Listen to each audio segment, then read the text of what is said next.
Senhor presidente, senhores vereadores, eu peço o voto de vocês nessa homenagem, né? O Nilo Marini é morador lá do bairro Fátima e veio para Caxias do Sul para trabalhar como muitos, né, dos nossos caxienses de coração.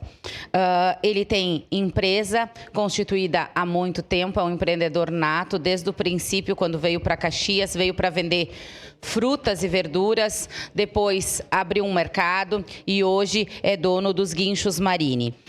Lá ele tem muitos funcionários, mas mais do que isso, mais do que empreender na nossa cidade, mais do que gerar emprego e renda na nossa cidade, ele é uma pessoa de muito bom coração, né? Ele é padrinho da nossa festa de Natal, que a gente realiza lá há mais de 20 anos no bairro Fátima, sempre auxiliando e chorando todas as vezes que sobe em cima do palco para verificar aquelas crianças recebendo seus brinquedos ou até mesmo confraternizando. Então, uma pessoa de muito bom coração na nossa cidade, um empreendedor nato que gera emprego e renda. E por isso, hoje eu peço, né, aos nobres colegas que votem favorável a esta homenagem e tornem-o, né, cidadão caxiense, não só, né, de estar aqui presente, mas de coração e também de título. Era isso, senhor presidente. Obrigada.